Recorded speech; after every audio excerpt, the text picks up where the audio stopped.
बिहार के वैशाली में एक थाने के बाहर एक लड़के को रिहा करने की मांग को लेकर हंगामा कर रहे कुछ लोगों पर पुलिस ने लाठीचार्ज किया।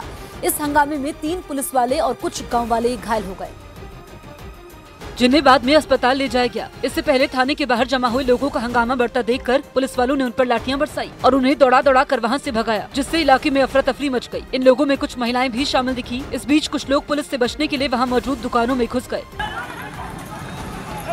जबकि एक आदमी सड़क पर अपनी साइकिल के आगे के हिस्से में 2 तख्तियां लटकाकर थाने की तरफ बढ़ता दिखाई दिया, जिनमें एक लड़के को रिहा करने की मांग की गई थी।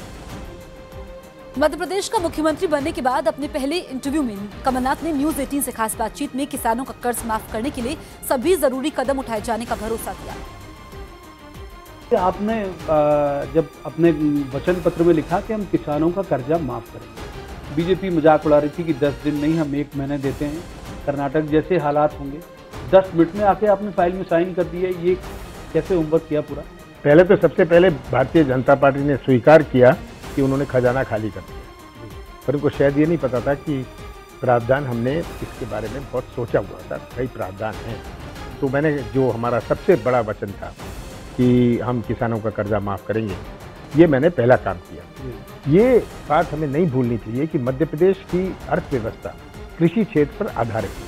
लगभग 70% लोग मध्य प्रदेश के कृषि क्षेत्र से उनका जीवन जुड़ा हुआ है। जिसकी किराने की दुकान है गांव में, उसका व्यापार तभी चलता है जब किसानों के पास क्रय शक्ति हो, खरीदने की ताकत हो। जो मजदूर है, खेत मजदूर है, उसका जीवन जुड़ा हुआ है कृषि क्षेत्र से। जो ट्रैक्टर का ड्राइवर हो, तो अगर 70% लोग का जीवन जुड़ा हुआ है, हमारे बाजार हैं, जिले में हैं, शहरों में हैं। ये कोई दिल्ली से यहाँ बाजार के लिए नहीं आता, ये हमारे 70% लोगों की क्रय शक्ति पर आधारित है।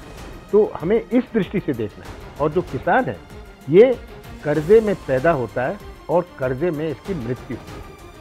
तो किस तरह हम अपने कृषि क्षेत्र में सुधार लाएं, किस तरह हम मजबूती लाएं, ये बहुत बड़ी आवश्यकता है। तो लेकिन आप बीजेपी तो तैयारी कर रही थी कि आप जैसे ही पद में बैठेंगे आपको घेरा जाएगा, ये शायद होगा नहीं, वो लोग ये मान के चल रहे थे।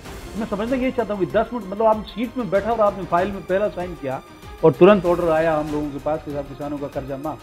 तो पहले से ही फाइनेंशियली आप होमवर्क कर चुके थे? मैं पिछले 1 महीने से इसमें होमवर्क कर रहा था। हमें एक बात देखनी है कि जो हमारे बैंक है,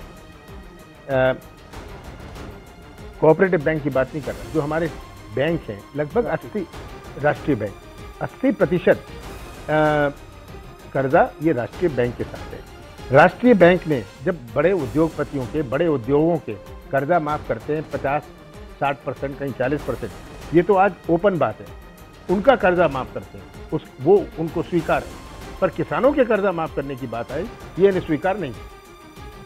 अच्छा, आपने 2-3 डिसीजन और भी लिए आज तत्काल। वो शादी में जो मिलने वाली राशि थी लड़कियों को, वो बढ़ा दिया, फौरन बढ़ा दिया। तो ये फिर एक नए मामा हमको मिलने वाले हैं। शिवराज जी ने कहा मैं किसी की नकल नहीं करना चाहता, ये हमारी भावनाओं की बात है। ये हमने वचन पत्र बनाया था ऑफिस में बैठ के नहीं, हमने कम से कम 150-200 लोगों से चर्चा करी, हमने खेतों में चर्चा करी, बाजारों में चर्चा करी, महिलाओं से चर्चा करी, तब ये बना। इसमें हर वर्ग जुड़ा हुआ है हमारे वचन पत्र। बंगाल की खाड़ी से उठा पेती नाम का तूफान आंध्र प्रदेश के लिए आफत साबित हुआ और कई इलाकों में तूफान से भारी नुकसान की आशंका जताई गई, जबकि ट्रेनों की रफ्तार भी थम गई। इस तूफान का असर तमिलनाडु, पश्चिम बंगाल, छत्तीसगढ़ और झारखंड पर भी पड़ा।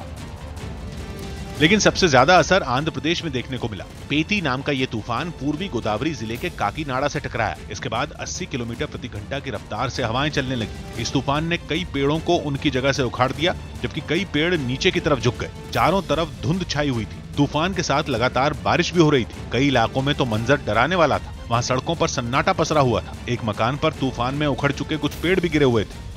और ये हालात सिर्फ एक इलाके तक सीमित नहीं रहे। आंध्र प्रदेश में समुद्र के पास वाले इलाकों से इसी तरह की तस्वीरें सामने आईं, जिनमें काकीनाडा में समुद्र से ऊंची उठती लहरों को भी देखा गया। तूफान की वजह से समुद्र के पास का इलाका पहले से ही खाली कराया जा चुका था। इस दौरान वहां तेज रफ्तार हवाएं चल रही थी। वहीं पश्चिमी गोदावरी जिले में भी हालात खराब नजर आए। वहां तूफान की वजह से कई पेड़ अपनी जगह से उखड़ गए, जबकि मिट्टी का एक बड़ा हिस्सा अपनी जगह से खिसक गया। हालांकि प्रशासन ने हालात में जल्द सुधार होने का भरोसा दिया। इस तूफान का सबसे ज्यादा असर ट्रेनों की आवाजाही पर पड़ा। पेती नाम के इस तूफान की वजह से लंबी दूरी की 22 ट्रेनों को रद्द करना पड़ा, जबकि हवाई सेवा भी इससे प्रभावित हुई। विशाखापट्टनम एयरपोर्ट पर विमानों की आवाजाही पूरी तरह से रोक दी गई। तूफान से खतरे को देखते हुए आंध्र प्रदेश में 2 दिनों के लिए स्कूलों को भी बंद रखने का फैसला किया गया। इस तूफान का असर तमिलनाडु, पश्चिम बंगाल, छत्तीसगढ़ और झारखंड पर रहा,